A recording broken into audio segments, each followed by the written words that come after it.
नमस्कार, हे आहे महाराष्ट्र संध्या न्यूज चॅनेल, आवाज महाराष्ट्राचा। 37 नंबरचं प्रमाणपत्र महाराष्ट्र शासन जे आपल्या महाराष्ट्रातील जनतेला देतंय ते अतिशय बोगस, फर्जी अशा प्रकारचं जातीचं प्रमाणपत्र आहे। कारण 37 एका नंबरवर महाराष्ट्र शासनाच्या 59 जातीपैकी 37 नंबरमध्ये महार, मेहरा, तरल, डेगू, मेगो अशा 5 जातीचा समावेश आहे। तर 37 नंबरचं प्रमाणपत्र दिल्यानंतर कोणत्या जातीचं प्रमाणपत्र हे सिद्ध होईल का? नाही। त्याचप्रमाणे 11 नंबरवर 34 जाती आहेत, तर केवळ 11 नंबरचं प्रमाणपत्र 11 नंबर टाकून जातीचं प्रमाणपत्र दिलं तर ते क्लिअर आणि क्लिअर कट एखाद्या जातीच्या व्यक्तीचं होईल का? नाही होणार। म्हणजे या अनुसूचित जातीच्या सूचीमध्ये प्रत्येक जात महत्वाची आहे। त्यामुळे अनुसूचित जातीचं सर्टिफिकेट ही प्रत्येक जातीचं नाव लिहून दिलं जातं, ही केंद्र सरकारची प्रोव्हिजन आहे।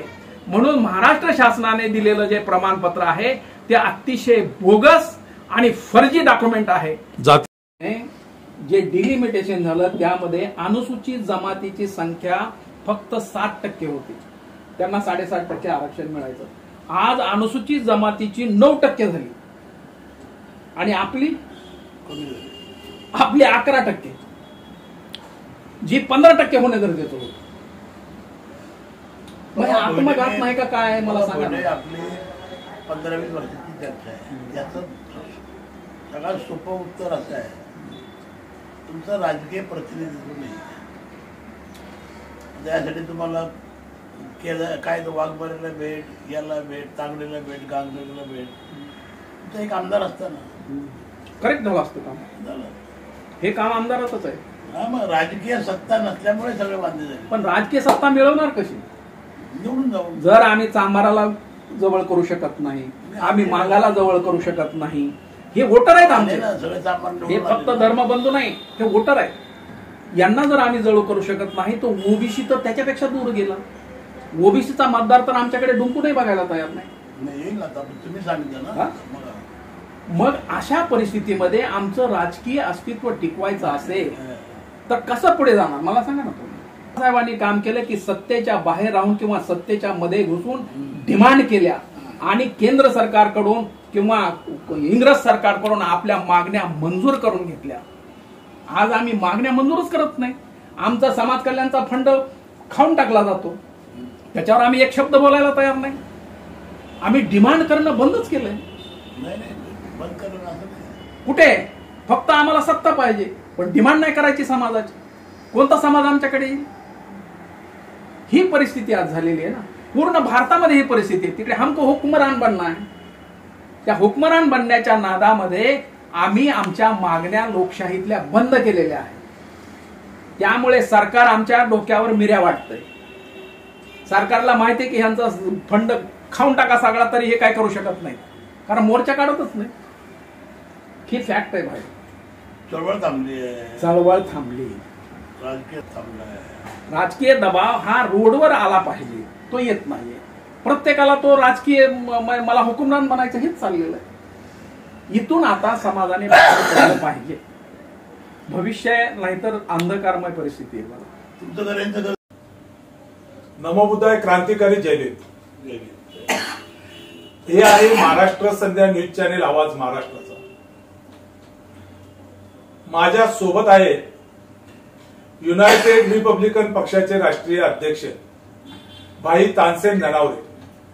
आपल्याला माहिती आहे भाई तानसेन ननावरे हे आंबेडकरी चळवळीतील ज्येष्ठ नेते आहेत, राजकीय नेते आहेत, सामाजिक नेते आहेत। आपल्या सोबत दुसरे मान्यवर आहेत अच्युत भोईटे। अच्युत भोईटे साहेब हे बीकॉम MBA पर्यंत त्यांचं शिक्षण झालेलं आहे। ते राष्ट्रीय संयोजक the Buddhist schedule caste mission of India या संस्थेचे ते संस्थापक आहेत। आज अत्यंत महत्वाच्या अशा विषयावर या दोन्ही मान्यवरांशी आपण चर्चा करणार आहोत।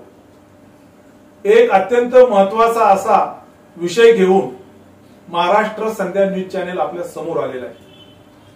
आणि अत्यंत महत्वाच्या अशा विषयावर की तो विषय मी आपल्याला सांगेन की नुकताच नागपूर उच्च न्यायालयाने एक निर्णय दिलेला आहे की धर्मांतरित जे बौद्ध आहेत त्यांना यापुढे अॅट्रॉसिटी कायद्याचा लाभ मिळणार नाही, अॅट्रॉसिटी कायद्याचा फायदा मिळणार नाही, अशा तऱ्हेचा नागपूर उच्च न्यायालयाने निर्णय दिलेला आहे.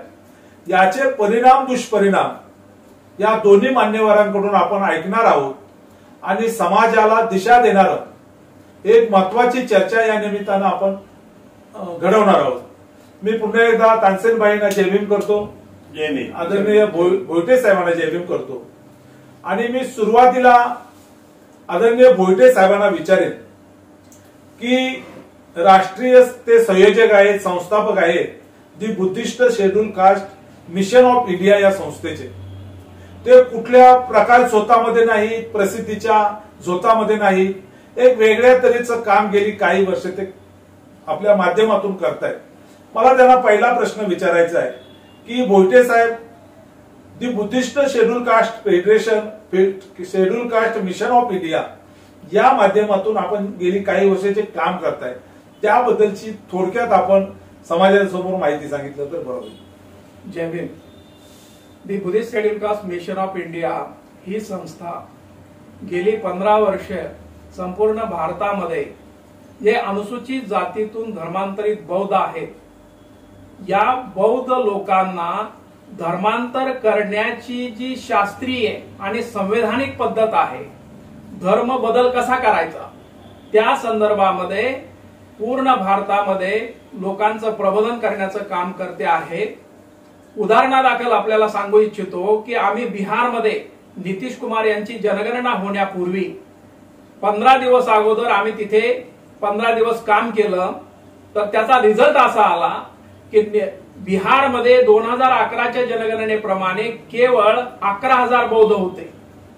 परंतु जेव्हा आम्ही बौद्ध धर्म कसा रिफ्लेक्ट करायचा, बौद्ध धर्म जनगणनेमध्ये कसा लिहायचा आणि आपली जात कशी नोंद करायची याची सविस्तर माहिती कायदेशीर दृष्टिकोनातून सांगितली, त्याचा परिणाम असा झाला की नितीश कुमारच्या जनगणनेमध्ये पूर्ण बिहारमध्ये 1,11,201 लोकांनी आपला धर्म बौद्ध लिहिला आणि आपली जात सायमल्टेनियसली लिहून अनुसूचित जाती आणि धर्म बौद्ध अशा पद्धतीची नोंदणी करून बिहारमध्ये रेकॉर्ड कायम केलेला आहे.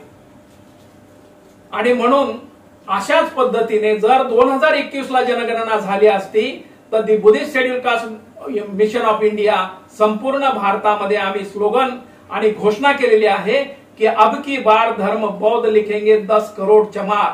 भारतामध्ये 10 कोटी लोकांना बौद्ध लिहिण्याची प्रक्रिया 2021च्या जनगणनेमध्ये झाली असते. परंतु या सरकारने जनगणनाच केलेली नसल्यामुळे हा फिगर आपल्याला दिसला नाही. बिहारमध्ये मात्र आपल्याला आउटपुट आपल्याला दिसलेला आहे. ही जी जनगणना आपण सांगितलं, ही जनगणना होण्यासाठी कोणती पावलं उचलणं गरजेचं आहे असं आपल्याला वाटतं?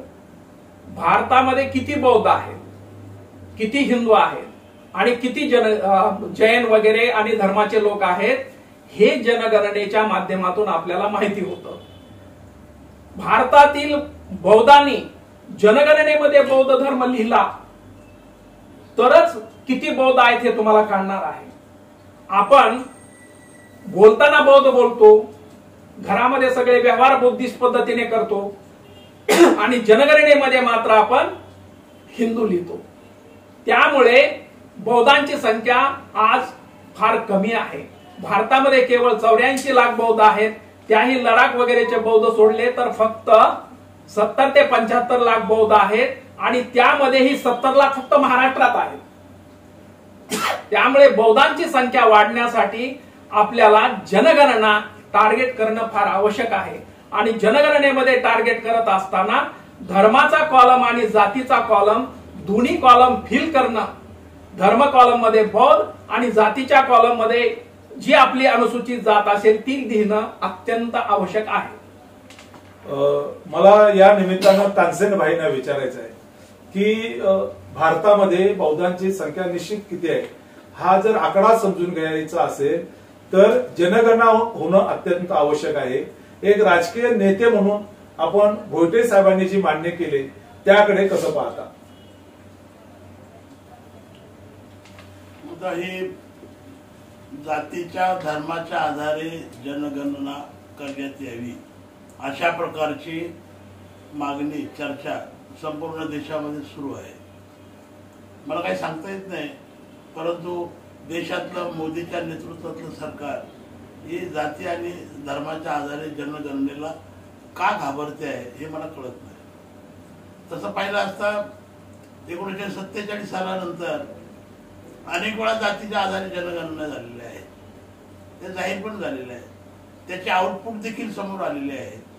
माझा प्रश्न या जातीच्या जनगणनेची आवश्यकता नमूद करताना मला असं म्हणायचं आहे की हा जो नागपूरच्या मुंबई उच्च न्यायालयाच्या खंडपीठाने जो निकाल दिला, जे न्यायमूर्ती महाराज माननीय विनय जोशी साहेब यांचा जो निकाल आलेला आहे की धर्मांतरित बौद्धांना अनुसूचित जातीच्या कायद्याचं संरक्षण मिळणार नाही, हा निकाल अत्यंत चुकीचा आहे, गैर आहे, अन्यायकारक आहे, संविधानाच्या विरोधात आहे. आणि मला अत्यंत दुःखाने म्हणावं लागत आहे की न्यायमूर्ती विनय जोशी साहेबांचा हा निर्णय जातीयवादी आहे असं माझा मत झालेलं आहे. खरं पाहिलं असता या देशातला एससी एसटी ओबीसी आज एकवटला जात आहे. आपल्या अधिकारांसाठी आपल्या हक्कासाठी आज तो एकत्र येऊ पाहत आहे.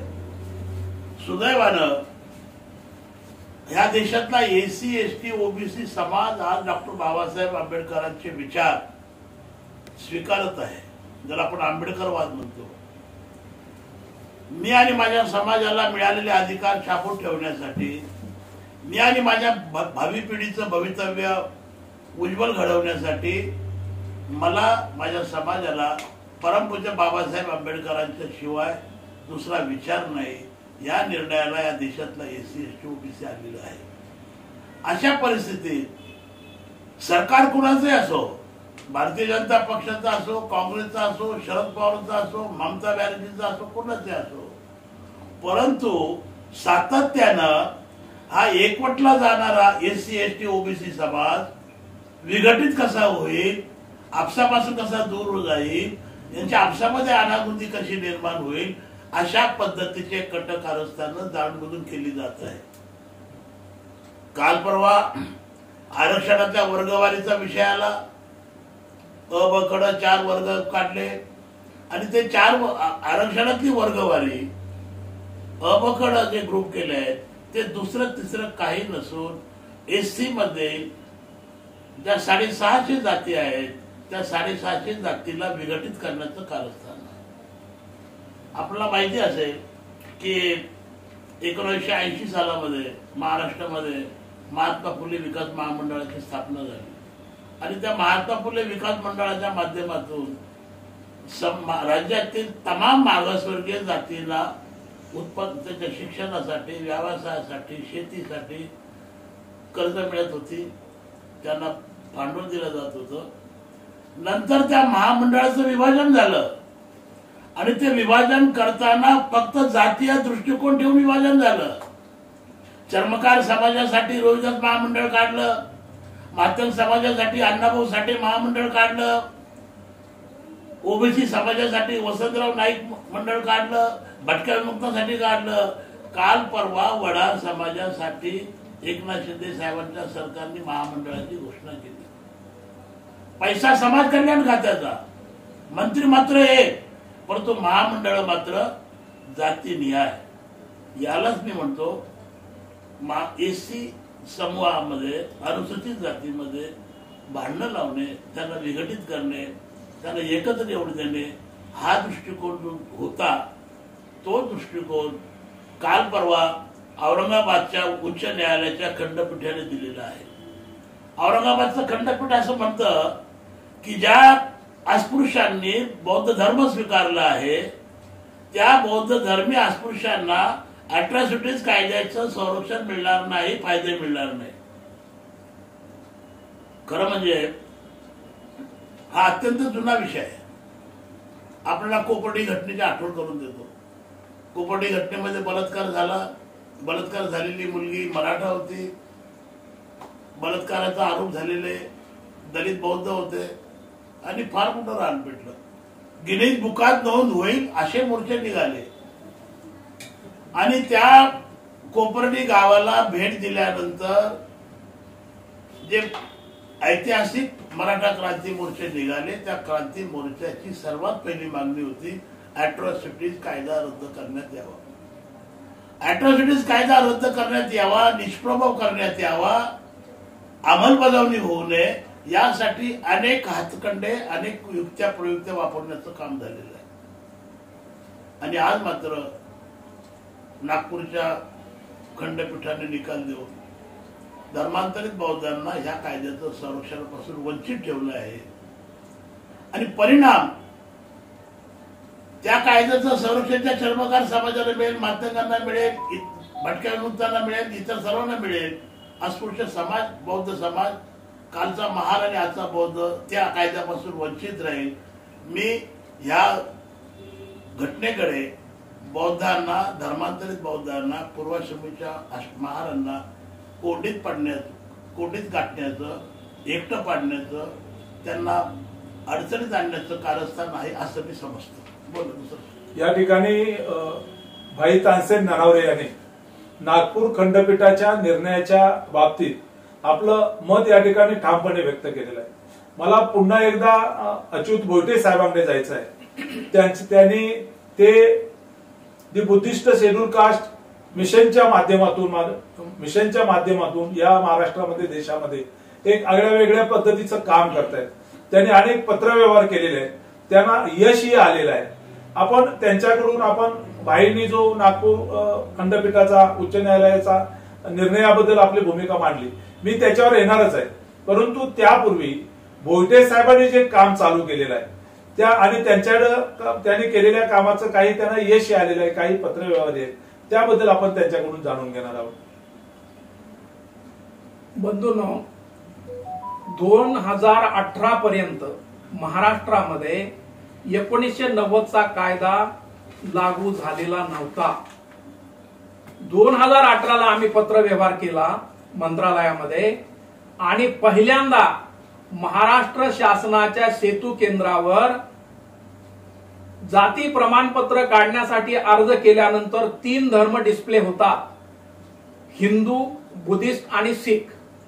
याचा अर्थ असा आहे की यापूर्वी 2018 पूर्वी जेव्हा एखादा धर्मांतरित बौद्ध अनुसूचित जातीचं प्रमाणपत्र घेण्यासाठी सेतू केंद्रावर जात असे तेव्हा त्यांना बौद्ध लिहिलं तर अनुसूचित जातीच्या लिस्ट तिथे डिस्प्ले होत नव्हती. त्यामुळे बौद्ध लिहिल्यानंतर महाराष्ट्र शासनाचं जे प्रमाणपत्र आहे, जे की फक्त महाराष्ट्रातच चालतं, ते घेण्या वाचून त्यांना गत्यंतर नव्हतं, त्यांना ते घ्यावं लागायचं. आणि जे बौद्धांना केंद्र शासनाने प्रमाणित केलेलं प्रमाणपत्र अनुसूचित जातीचं घ्यायचं असतं, त्यांना जाणून बुजून बौद्ध असतानाही हिंदू धर्म लिहावा लागत होता. जर हिंदू धर्म लिहिला तरच त्यांना अनुसूचित जातीचं केंद्र शासनाचं प्रमाणपत्र मिळत असे, जे की युनिव्हर्सल आहे. 2018ला त्यावेळेस वाघमारे साहेब होते मुख्य सचिव सामाजिक न्याय विभागाचे. त्यांना ही सगळी परिस्थिती आम्ही दाखवली आणि त्यांनी हे मान्य केलं की कम्प्युटर सेक्शनला जिथे हे काम होत आहे तिथे मोठी चुकीचं झालेलं आहे आणि म्हणून त्यांनी तेव्हापासून 3 धर्म तिथे डिस्प्ले होतात आणि बौद्ध धर्मावर आपण सिलेक्ट केला की 59 जातीची यादी तिथे येते आणि त्यामधली आपली कोणतीही जात आपण सिलेक्ट केली की केंद्र शासनाच्या नमुन्यातलं जातीचं प्रमाणपत्र आपल्याला मिळतं. अशा प्रकारची ही व्यवस्था 2018ला संपूर्ण महाराष्ट्रामध्ये सुरू झालेली आहे. त्यानंतर जे बौद्ध, धर्मांतरित बौद्ध आहेत, त्यांना जात्य आणि धर्माची नोंद कशी करावी याबद्दलही फार मोठा संभ्रम होता. तर काही लोकांनी किरण मोरे म्हणून एक सातारच्या आहेत आणि काही नाशिकच्या एका व्यक्तीने मला फोन केला आणि सांगितलं की तुम्ही धर्म, बौद्ध आणि जात नोंद करायला सांगता मुलांच्या शाळेमध्ये, परंतु शाळेतले लोक मात्र धर्म बौद्ध लिहिला तर जात लिहिता येणार नाही असं म्हणतात, आणि जात लिहायची असेल तर तुम्हाला हिंदू धर्मच लिहावा लागेल अशा प्रकारे आम्हाला तिथे सांगतात. तर आम्ही काय करायचं? ही कंप्लेंट मी परत सामाजिक न्याय विभागाला केली. त्यांना सांगितलं, त्यावेळेस श्याम तागडे साहेब प्रधान सचिव होते, त्यांना हे पटलं आणि त्यांनी हे पत्र काढलेलं आहे की महाराष्ट्रातील कोणताही धर्मांतरित बौद्ध, हे पत्र आहे ते थोडं वाचा, एक सुरुवातीचा भाई.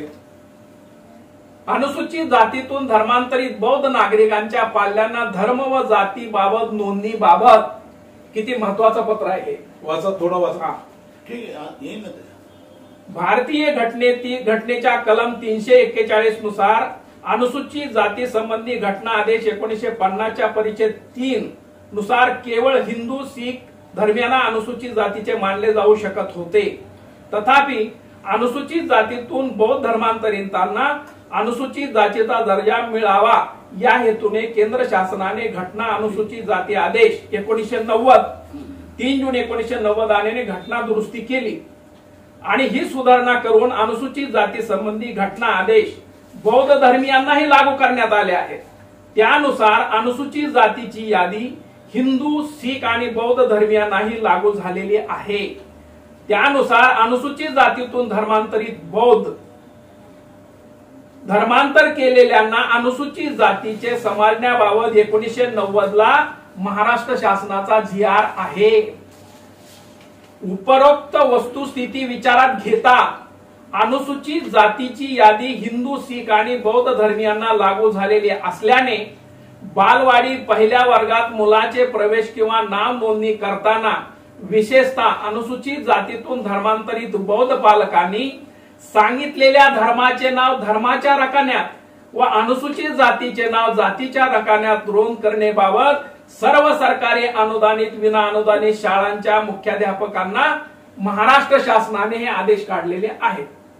त्याप्रमाणेच हेच आदेश गृह मंत्रालयाने प्रत्येक महाराष्ट्रातील पोलीस स्टेशनलाही दिलेले आहेत की अनुसूचित जातीतून धर्मांतरित बौद्ध नागरिक जेव्हा अॅट्रॉसिटी ऍक्ट खाली केस नोंद करायला येतील त्यावेळेस त्यांचा धर्म कॉलम मध्ये बौद्ध लिहा आणि त्यांची जात महार, मान, चामार काय असेल ती त्या जातीच्या कॉलम मध्ये लिहा.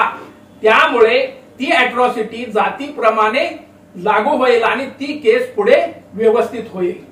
अशा प्रकारचे हे पत्र आहे.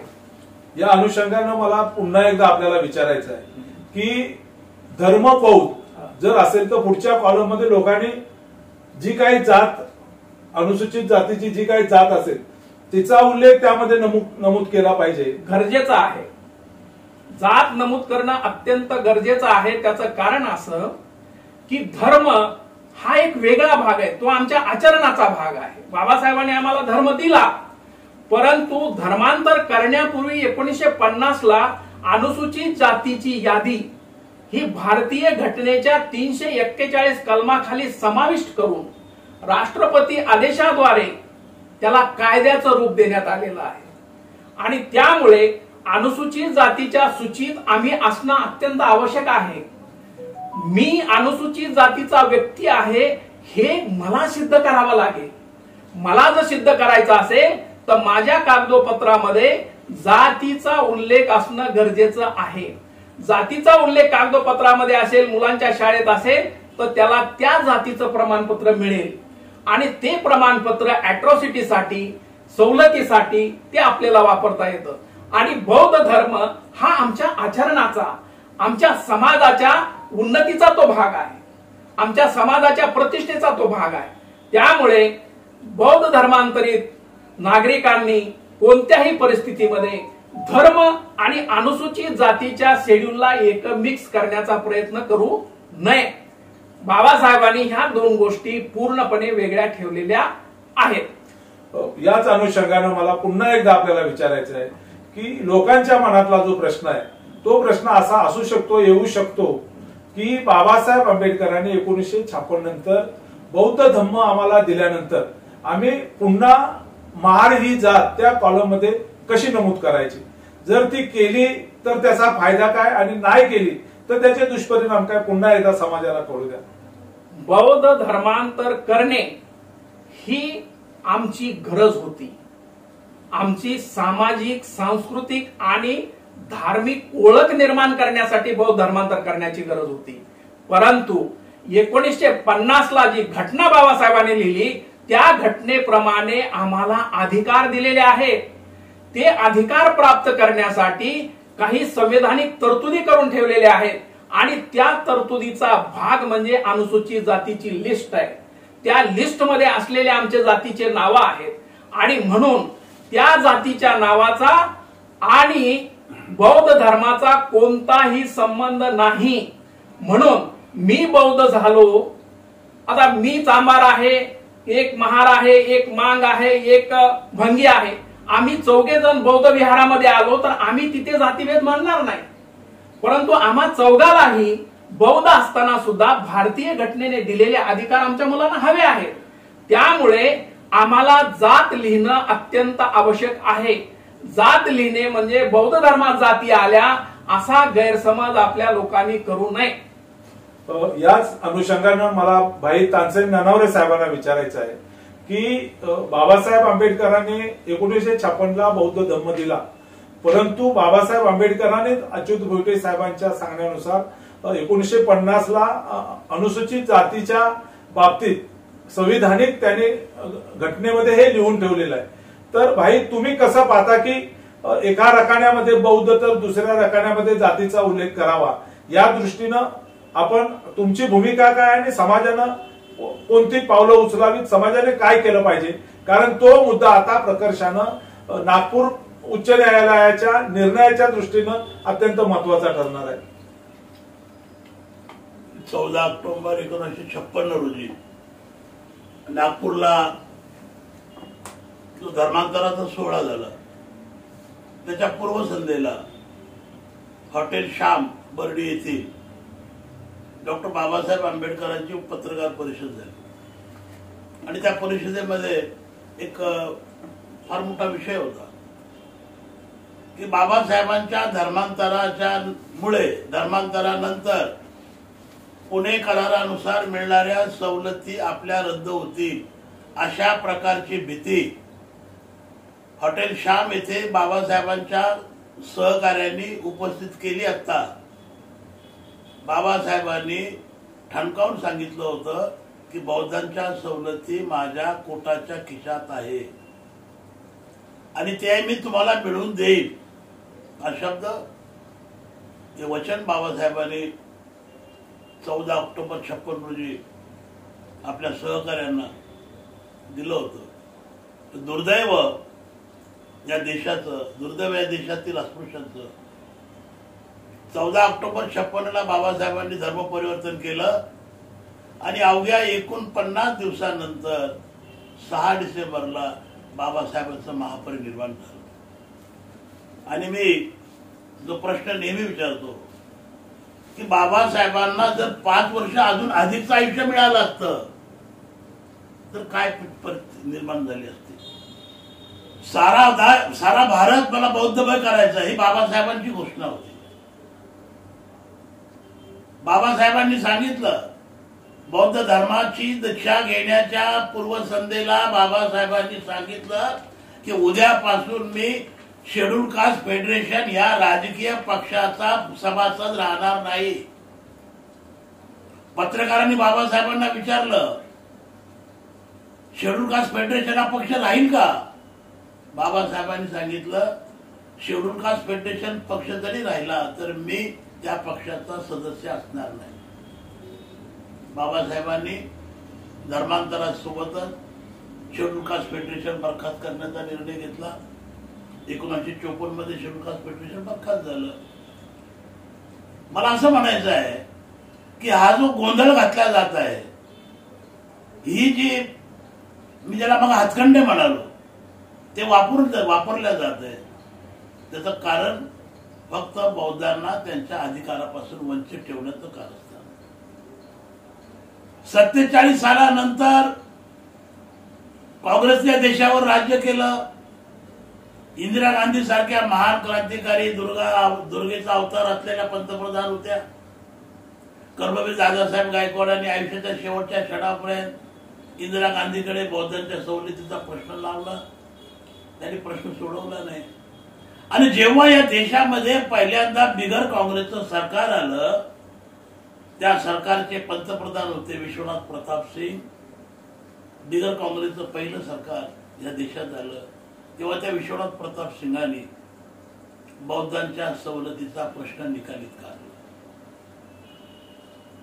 केंद्रामध्ये आम्हाला सवलती 1990 पासून मिळायला लागल्या. कर्मवीर दादासाहेब गायकवाडांच्या मेहरबानीनं राज्यात आम्हाला सवलती मिळत होत्या. माझा जन्म 1950 सालचा आहे. माझ्या शाळेच्या दाखल्यामध्ये माझ्या जातीच्या दाखल्यामध्ये 56 पूर्वी मी महार होतो. आता मी धर्मांतरित बौद्ध झाले, अशा प्रकारचा जातीचा दाखला माझ्याकडे आहे.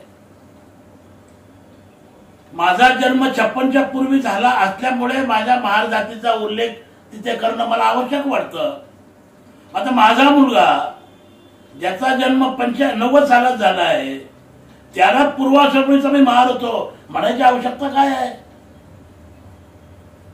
एका बाजूला जाती अंताच्या लढाईच्या गोष्टी करायच्या आणि त्या बाजूला कागदपत्रावर जाती कायम ठेवायचा आग्रह धरायचा. हा शुद्ध धूळफेक आहे. महाराष्ट्रातल्या महापूर्वाश्रमीच्या महारांनी बाबासाहेबांवर विश्वास ठेवून धर्मांतर केलं. उत्तर प्रदेशात धर्मांतराची लाट सुरू झाली आणि त्याचं श्रेय जर द्यायचं असेल तर ते विश्वनाथ प्रताप सिंगांना द्यावं लागेल, ज्यांनी धर्मांतरित बौद्धांना केंद्रातल्या सवलती दिल्या. त्यामुळे उत्तर प्रदेश, बिहार, तमाम राज्यामध्ये धर्मप्रसाराचं काम सुरू होतं. आणि मग मला असा प्रश्न विचारायचा वाटतो, जो मी काल परवा नाशिकला काळारामाच्या स्मृती दिनानिमित्त गेलो, तिथे देखील प्रश्न विचारला. डॉक्टर बाबासाहेब आंबेडकरांचे आमच्यावर अनंत उपकार आहेत. या देशातल्या अस्पृश्यांवर डोंगरा एवढे उपकार आहेत, हिमालयापेक्षा उपकार आहेत. माझ्या आई वडिलांपेक्षा बाबासाहेबांचे आमच्यावर खूप उपकार आहेत. परंतु आमच्यापेक्षा जास्त उपकार जर बाबासाहेबांचा कोणावर असेल, त्या देशामध्ये असलेल्या बहुसंख्याक हिंदू समाजावर आहे. कल्पना करा, जर बाबासाहेब आंबेडकरांनी हिंदू धर्मावर सूड घ्यायचा असता, हिंदू धर्माला धर्माचा बदला घ्यायचा असता, हिंदू धर्माला नुकसान करायचं असतं, तर बाबासाहेबांनी मुसलमान धर्म घेतला असता. जो निजाम बाबासाहेबांच्या मागे मागे धावत होता. औरंगाबादला 100 एकर जागा जमीन ज्या निजामाने बाबासाहेबांना दिली, बाबासाहेब तुम्ही आमच्या धर्मात द्या, मुसलमान व्हा, इस्लाम कबूल करा, तुमच्या समाजाला, तुमच्या लोकांना आम्ही पाहिले तर देतो. शिखांनी देखील आग्रह केला. शीख देखील म्हणाले बाबासाहेब तुम्ही आमच्या धर्मात या. ख्रिश्चन देखील म्हणाले बाबासाहेब तुम्ही आमच्या धर्मात या. लंडन, ब्रिटन पासून पोप यायचे बाबासाहेबांना भेटायला, बायबलाची दाखले घेऊन यायचे. बाबासाहेबांना सांगितलं आमच्या धर्मात या. बाबासाहेबांनी ख्रिश्चन धर्म, मुसलमान धर्म, शीख धर्म नाकारला, ठोकरला. आणि जो भगवान बुद्धाचा धम्म या देशात जन्मला, जो भगवान बुद्ध क्षत्रिय राजा, त्याचा धर्म बौद्ध धर्म जो या देशाच्या संस्कृतीची, मातीची एकरूप झालेला आहे, त्या भगवान बुद्धाच्या धर्माची दीक्षा देऊन बाबासाहेबांनी अस्पृश्यांवर नव्हे, या देशामध्ये असलेल्या बहुसंख्याक हिंदू समाजावर उपकार केलेले आहे. कल्पना करा, आम्ही जर बाबासाहेब मुसलमान झालो तर आज काय परिस्थिती असते? पाकिस्तानची जरी निर्मिती झाली असती का? कल्पना करा, ज्या नागपूरच्या उच्च न्यायालयाने निकाल दिला त्या विनय जोशी साहेबांना माझा सवाल आहे, न्यायमूर्ती महाराज, जर आम्ही मुसलमान झालो असतो तर आम्हाला अॅट्रॉसिटी ऍक्टची गरज लागली नसती. हो, आम्ही शीख झालो असतो तर तलवारी कमरेला, हातामध्ये तलवार आणि कमरेला कृपाल घेऊन फिरलो असतो. आम्हाला अॅट्रॉसिटीत गुन्हा दाखल करण्यासाठी पोलीस स्टेशनला विडवणी करायची वेळ आली नसती. आज जो बौद्ध धर्म आम्ही घेऊन या देशावर, या देशाच्या हिंदू धर्मावर उपकार केले, आज आम्हाला अशा प्रकारे अडवणूक केली जाते. अॅट्रॉसिटीज ऍक्ट आमचं हत्यार आहे. एका कायद्यामुळे खेड्या पाड्यामध्ये गोर गरीब दलित मागासवर्गीय जनतेवर अत्याचार करणाऱ्या जातीवाद्यांना 1000 वेळा विचार करावा लागतो. ते हत्यार जर आमच्या हातून काढून घेणार असाल तर त्या देशातल्या अस्पृश्यांना देखील आपल्या अस्तित्वाचा विचार करावा लागेल. आणि तो विचार सध्या आम्ही बाबासाहेबांच्या चळवळीचे पुनर्बांधणीची चर्चा करत आहोत. तो विचार या देशाला खूप महागात पडेल. बाबासाहेबांच्या प्रत्येक आंदोलनातून, बाबासाहेबांच्या प्रत्येक कृतीतून, बाबासाहेबांच्या प्रत्येक मुक्तीतून जो विचार आज जगासमोर, देशासमोर आलेला आहे, ज्या बाबासाहेबांचं नाव घेतल्याशिवाय त्या देशाचं सरकार, या सरकारातलं, या देशातले राज्य सरकार चालत नाही. त्या तमाम केंद्र सरकारला, राज्य सरकारला आमची विनंती आहे, बाबासाहेबांच्या उपकाराची परतफेड अशा पद्धतीने करू नका. अॅट्रॉसिटीज ऍक्ट रद्द करण्यासाठी अनेक प्रकारचे हातखंडे झाले. खैरलाजीमध्ये लावला नाही हो.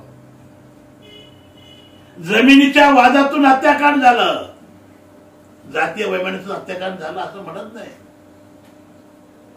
एक तर ऍक्टची अंमलबजावणी करायची नाही, केली तर कारवाई करायची नाही, आणि केली कारवाई तर ज्याने अत्याचाराची कंप्लेंट तक्रार केली त्या फिर्यादीला दुसऱ्या एखाद्या खोट्या गुन्ह्यामध्ये अडकवून त्याला न्यायापासून वंचित ठेवण्याचं काम आतापर्यंत केलेलं आहे. खरं म्हणजे हा विषय फार गंभीर आहे, फार कठीण आहे. आमच्या समाजातल्या तमाम नेत्यांना, विचारवंतांना, कायदे पंडितांना माझी विनंती आहे, हा अत्यंत भयानक असा प्रकार आहे.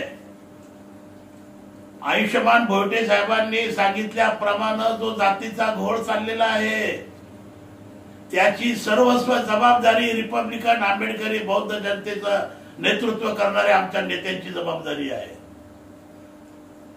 भोयटे सारखा एक सर्वसामान्य माणूस, आमचा नामांतर आनंद आंदोलनातला सहकारी, गेली 15 वर्ष तो खेट्या घालतोय. अनुसूचित जातीचा कायम कायम ठेवा, धर्मांतर बौद्धांचा कायम कायम ठेवा, लोकांना बौद्ध म्हणू द्या, त्याची जात पण म्हणू द्या. एवढा घोळ घालायचा. या घोळामुळे अनेक बौद्धांच्या बाले किल्ले ओबीसी मतदारसंघ झाले. आमच्या नेत्यांना काळजी नाही, त्यांना आज राजकीय नेतृत्व करतात आहे. म्हणजे तमाम नेत्यांना विनंती आहे, आपले कोणाचे लागेबांधे असतील, कोणाचे सौदेबाजी असतील, कोणाच्या युत्या महायुत्या असतील, आघाड्या महाआघाड्या असतील, त्या सांगून ठेवा. पण निदान अॅट्रॉसिटी सारखा हत्यार जे या देशातल्या अस्पृश्यांच्या हातामध्ये आहे, ते हत्यार खेचून घेण्याचं काम सुरू आहे. माझ्या नेत्यांनो, माझ्या विचारवंतांनो, बांधवांनो, ही अत्यंत तुम्हाला नियोजनपूर्व, अत्यंत व्यवस्थितपणे आखणी करून या आंदोलनाला, या चर्चेला आपल्याला तो फोडावं लागणार आहे.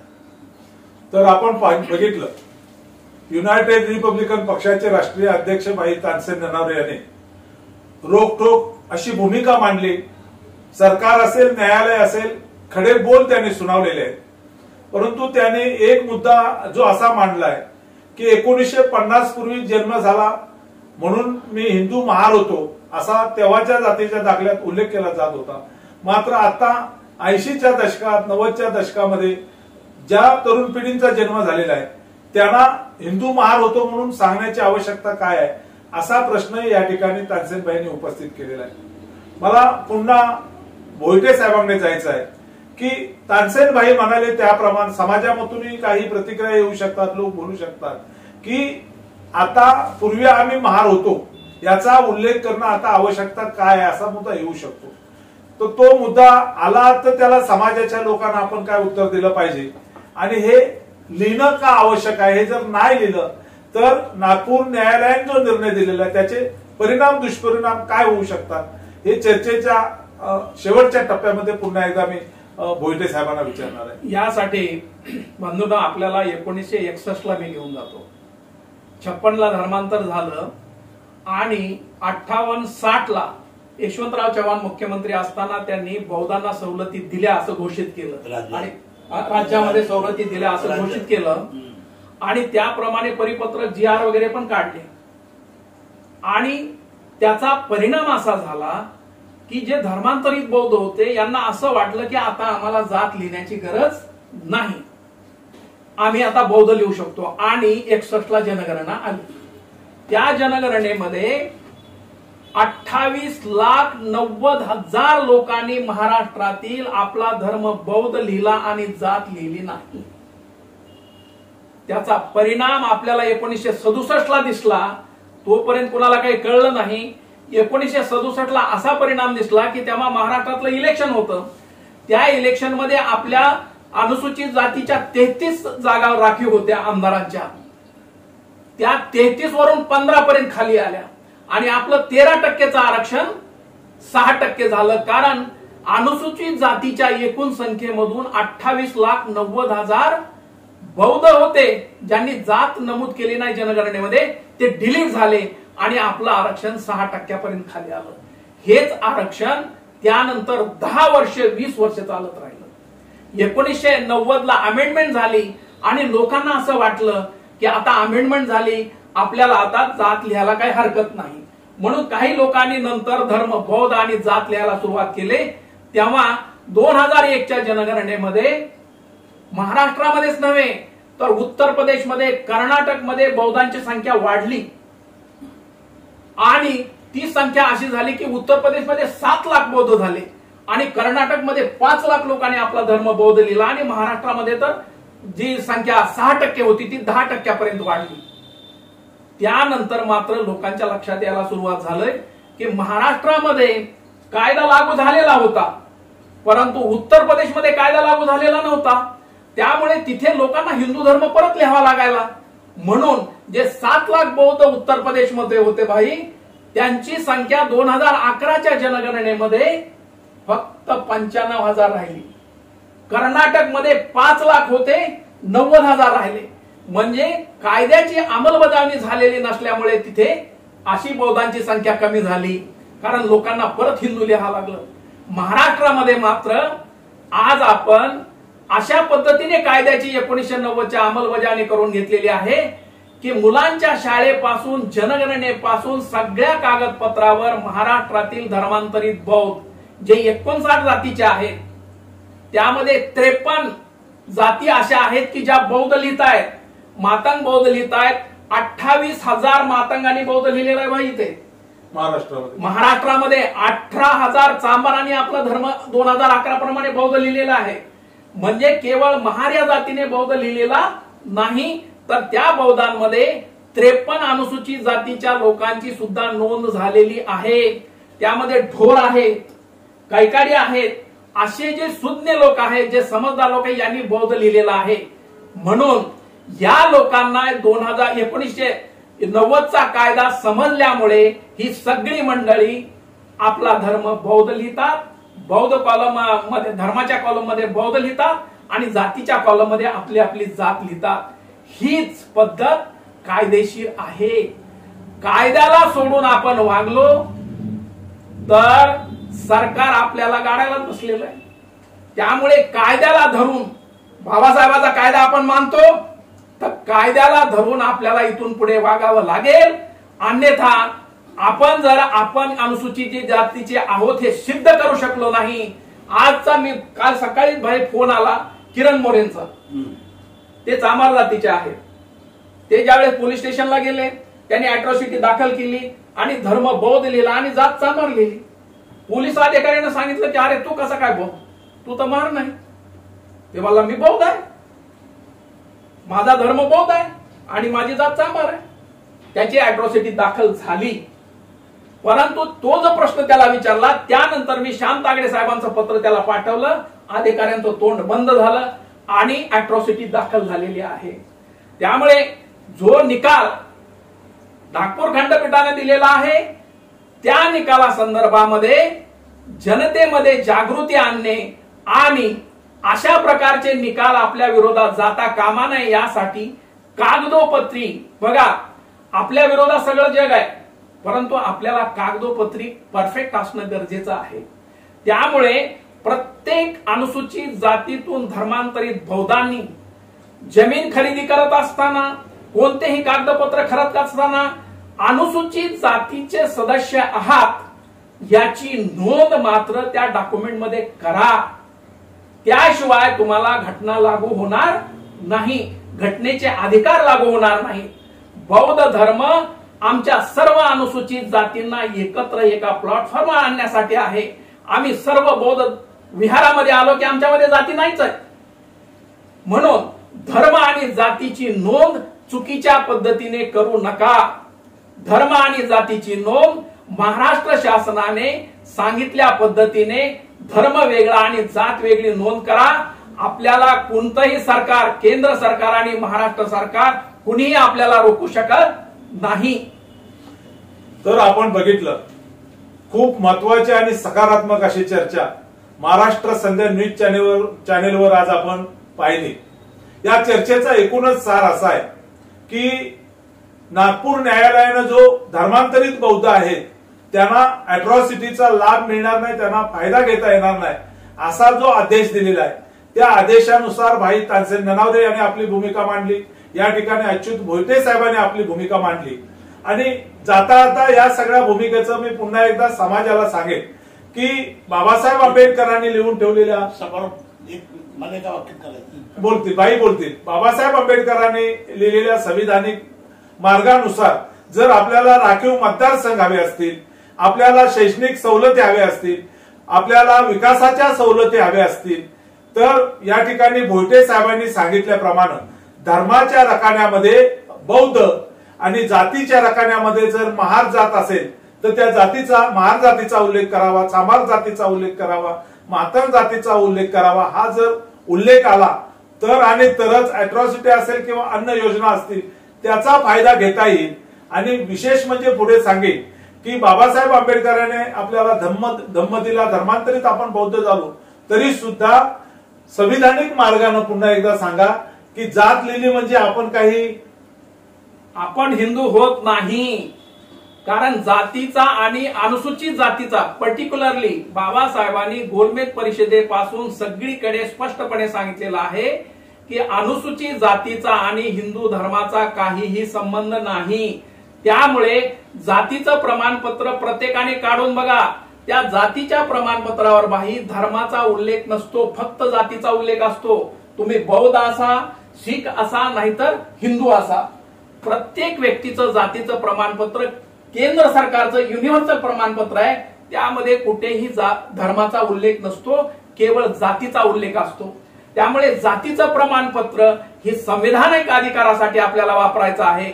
आणि धर्म, बौद्ध धर्म हा समस्त अनुसूचित जातींना एका विहारामध्ये एकरूप करण्यासाठी आपल्याला वापरायचा आहे. हीच बाबासाहेबांची शिकवण घेऊन आपल्याला पुढे जावं लागेल, तरच या अशा देशामध्ये, ज्या विविधतेच्या देशामध्ये आपण सुरक्षित राहू. पुन्हा एकदा मला आपल्याला एक गोष्ट जाता नमूद करायची आहे की हे जे जातीचे रकाने आहेत याची तरतूदच महाराष्ट्र सरकारने यापूर्वी केलेली नव्हती.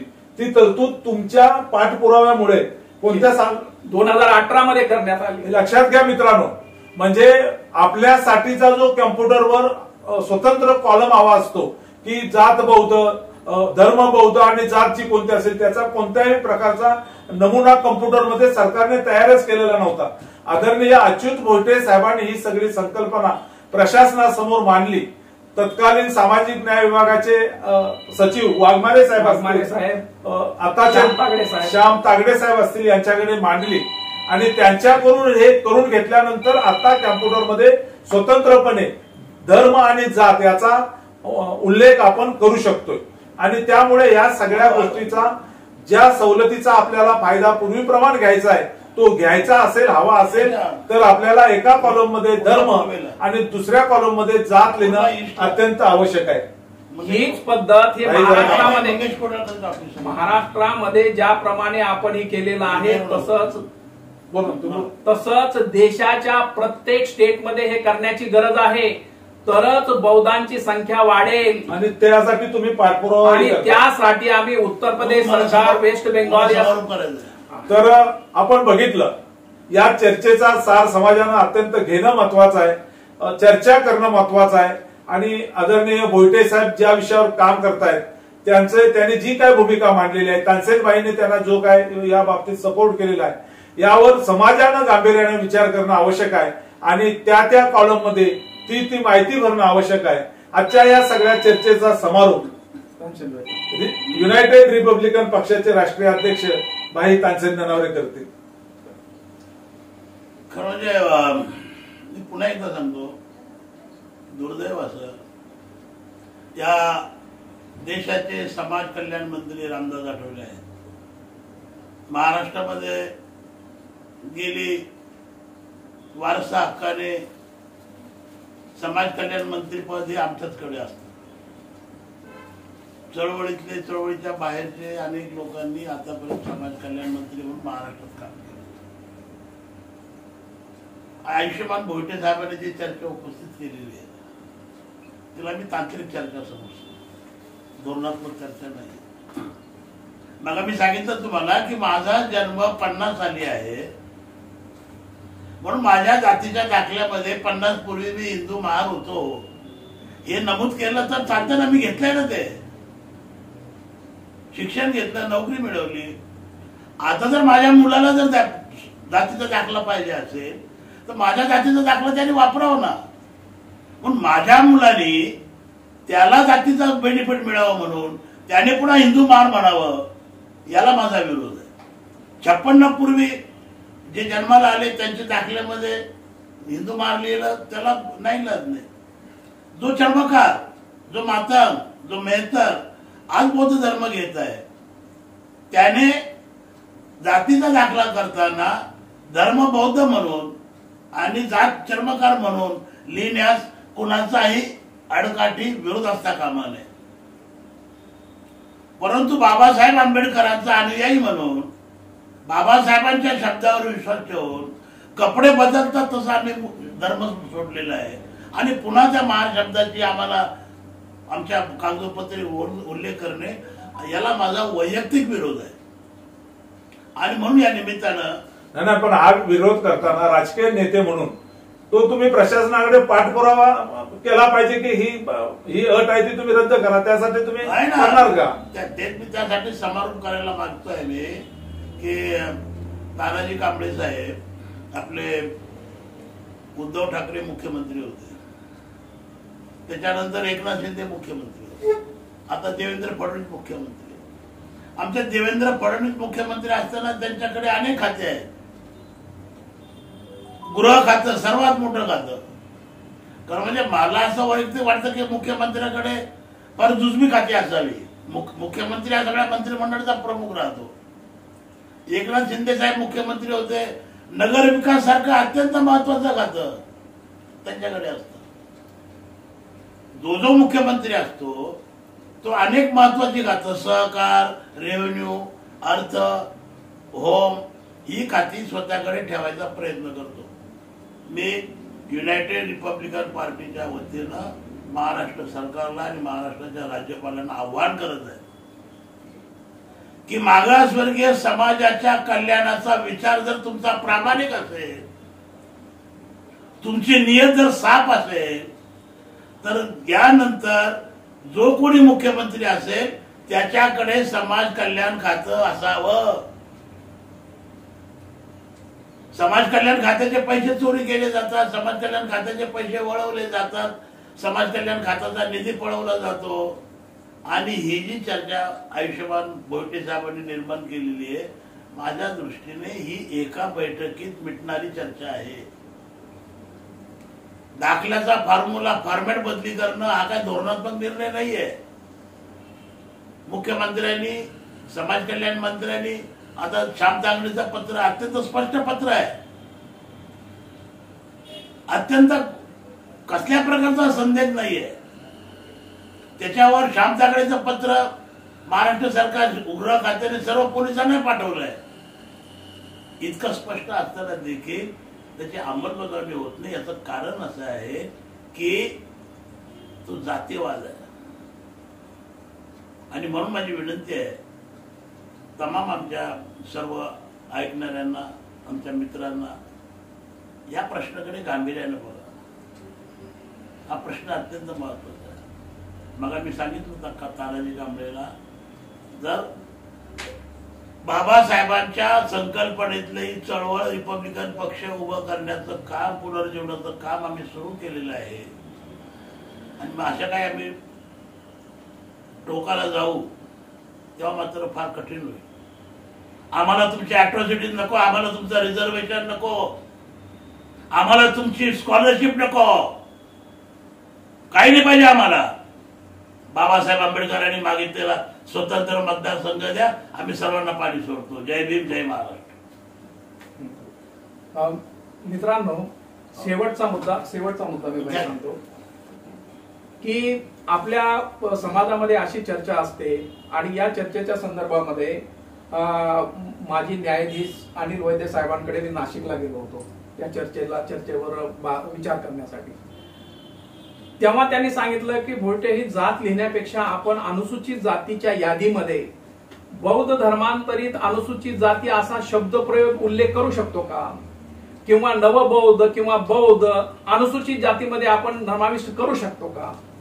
मी म्हटलं, त्यांना स्पष्ट शब्दात सांगितलं की म्हटलं हे ऑप्शन आता जे तुम्ही सांगताय, हे ऑप्शन जर अवेलेबल असतं तर बाबासाहेबांच्या नजरेतून सुटलं असतं का.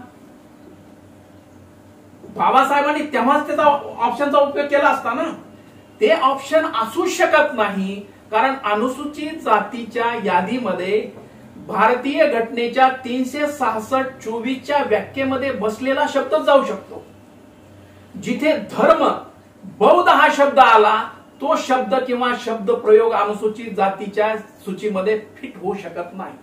आणि म्हणून जे आपल्या समोर भारतीय घटनेला अनुरूप असलेलं जे ऑप्शन बाबासाहेबांनी ओपन करून दिलेलं आहे, हिंदू धर्म 1950च्या अनुसूचित जाती आदेश 1950च्या पॅरेग्राफ 3 मध्ये समाविष्ट करून अमेंडमेंट करण्यासाठी रस्ता ओपन करून दिला, आणि बौद्ध, शीख आणि जैन धर्माला मध्ये एंट्री करण्यासाठी मार्ग केला. तेवढाच एक ऑप्शन होता, आणि त्या ऑप्शन प्रमाणे 25 सप्टेंबर 1956 म्हणजे धर्मांतराच्या पूर्वी 15 दिवस शीखांनी अमेंडमेंट केली, आणि तशीच अमेंडमेंट व्हीपी सिंगच्या काळामध्ये भाईंनी सांगितल्याप्रमाणे 1990 ला झाली. ह्या अमेंडमेंट व्यतिरिक्त दुसरं कुठचंही ऑप्शन आपल्या हातात नाही, घटनेत नाही, किंवा त्याप्रमाणे कोणता कायदा अवेलेबल नाही. आणि म्हणून 1990चा कायद्यात केलेली अमेंडमेंट आपण सर्वांनी स्वीकारली पाहिजे. आणि धर्म वेगळा आणि अनुसूचित जात वेगळी, धर्माच्या कॉलम मध्ये बौद्ध आणि जातीच्या कॉलम मध्ये आपली अनुसूचित जात नमूद करण्याचा मार्ग पूर्ण देशातील बौद्धांना मोकळा करून देण्याची जबाबदारी महाराष्ट्रातील बौद्धांची आहे. कारण महाराष्ट्रातील बौद्धांनी जर सरळ मार्ग ठेवला नाही, आणि गेल्या 70 वर्षामध्ये तो सरळ मार्ग राहिला नाही. बौद्ध धर्मात जाती नसतात म्हणून काटेकोपाटे रचले त्याच्यावर, म्हणून उत्तर प्रदेशमध्ये बौद्ध बनत नाही, बिहारमध्ये बौद्ध बनत नाही, जेव्हा की ते बौद्ध आहेत तरी ते बौद्ध लिहित नाही. म्हणून महाराष्ट्रातील जनतेला माझी नम्र विनंती आहे की त्यांनी बौद्ध धर्मातील अडथळा आता घालण्याचा प्रयत्न करू नये. सर्व जनतेला, महाराष्ट्रातीलच नव्हे तर देशातील सर्व अनुसूचित जातींना सरळ धोपट घटनेचा मार्ग ओपन करून द्यावा. त्यांनीही धर्म बौद्ध लिहावा, आणि आम्हालाही धर्म बौद्ध लिहिण्याची आणि जात लिहिण्याची परवानगी द्यावी, अशा प्रकारची विनंती करतो आणि थांबतो. जय भीम, नमो बुद्ध. तर आपण पाहिलं, अत्यंत महत्वाच्या अशा विषयावर महाराष्ट्र संध्या न्यूज चॅनेलने ही चर्चा घडवून आणली. या चर्चेसाठी भाई तानसेन ननावरे यांनी आपला वेळ दिला, आदरणीय अच्युत भोईटे यांनी आपला वेळ दिला. ही जी चर्चा आहे ती आपल्या समाजाच्या दृष्टीनं, आपल्या भवितव्याच्या दृष्टीनं किती महत्वाची आहे त्याबद्दलच्या आपल्या प्रतिक्रिया, हा व्हिडिओ बघितल्यानंतर आपल्याला काय वाटतं त्याबद्दल महाराष्ट्र संध्या न्यूज चॅनेलच्या कमेंट्स बॉक्समध्ये आपल्या प्रतिक्रिया लिहिण्यासाठी विसरू नका. हा व्हिडिओ कसा वाटला त्याबद्दल महाराष्ट्र संध्या न्यूज चॅनेलला आपण कमेंट्स करून जरूर कळवू शकता. आपण पाहताय महाराष्ट्र संध्या न्यूज चॅनेल, आवाज महाराष्ट्राचा. महाराष्ट्र संध्या न्यूज चॅनेलचे असेच नवनवे व्हिडिओ आपल्या मोबाईलवर पाहण्यासाठी चॅनेल सबस्क्राईब करा. पुन्हा एकदा दोन्ही मान्यवरांचे मनपूर्वक आभार. धन्यवाद. जय भीम. नमस्कार, हे आहे महाराष्ट्र संध्या न्यूज चॅनेल, आवाज महाराष्ट्राचा. महाराष्ट्र संध्या न्यूज चॅनेलचे असेच नवनवे व्हिडिओ आपल्या मोबाईलवर पाहण्यासाठी चॅनेल आत्ताच सबस्क्राईब करा, लाईक करा, शेअर करा, कमेंट्स करा. धन्यवाद.